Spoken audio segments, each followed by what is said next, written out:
Hey, it's Cliff. Today I want to address some of the FOMO that was going on with the Sologenic airdrop and then give you a story about how I FOMO'd into crypto in 2017 as well.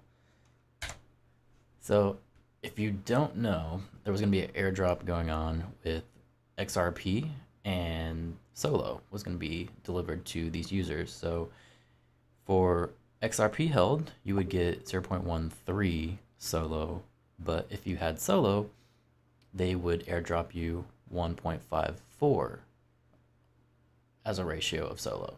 So what a lot of people were doing is they were switching their XRP holdings to Solo because they're thinking, of course, I'm going to get a greater number here. And I saw this a lot in my comments, and I just want to kind of address some reasons why you shouldn't do that. Obviously, hopefully this doesn't rub anyone the wrong way, but the first reason is we saw a huge price drop. That's going to be our major thing to look at here.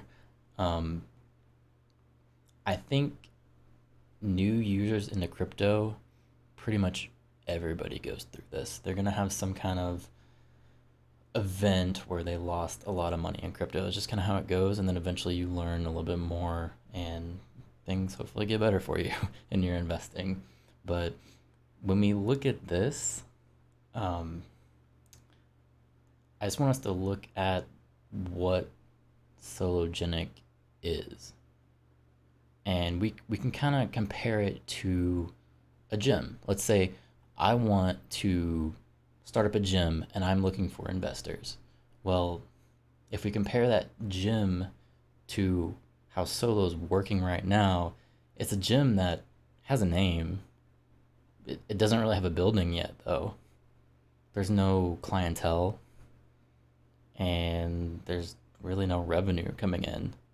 So for someone like you to want to invest in my gym, it's going to be a very risky investment.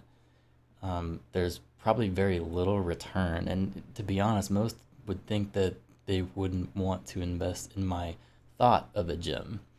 So I think sometimes it's easier to take these crypto projects and think of them in a simpler way, like a gym, because maybe there's a lot of technical things that people don't get or they don't want to research. But at the end of the day, when you're making these investments, you just have to think of what utilities being provided. That's what crypto is all about. It's about providing a service. And if it hasn't proven at this point that it provides a service, it's probably not a very good investment, and it's going to be a very risky investment.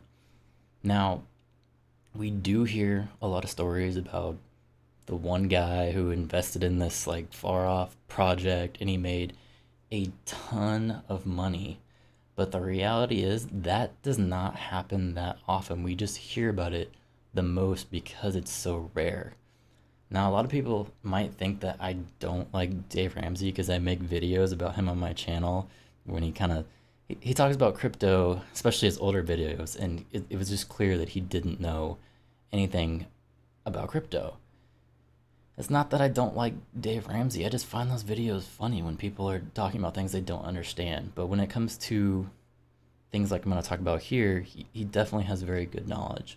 So, how Dave Ramsey would compare this, and normally he's talking about stocks, he doesn't talk much about crypto, but he compares it to a big fish story. And I think it's a genius way to look at it.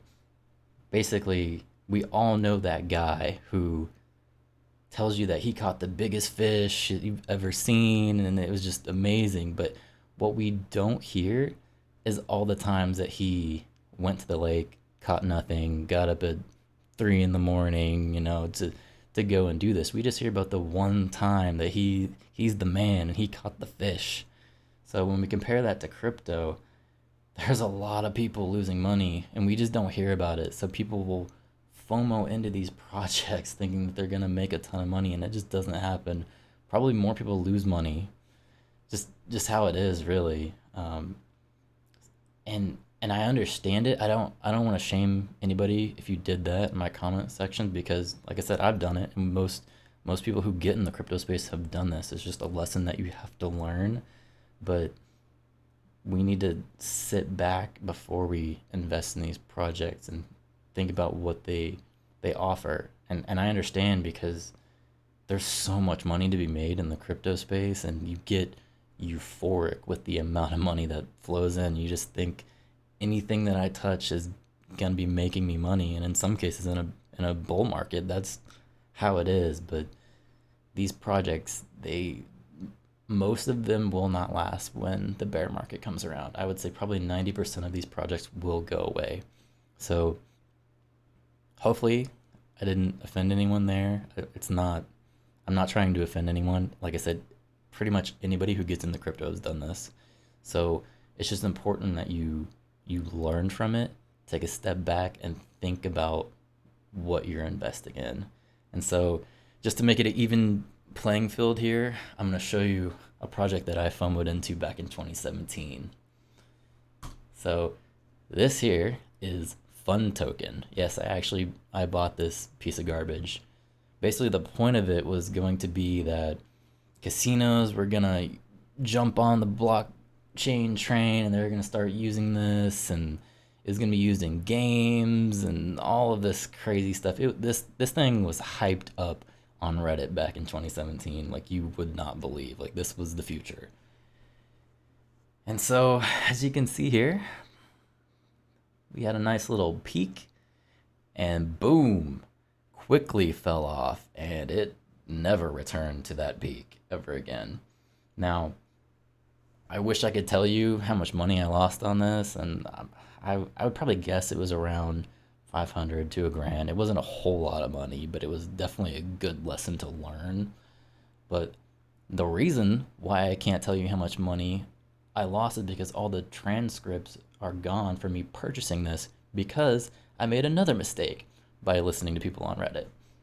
I don't know if any of you guys have heard of this exchange, but this is Cryptopia.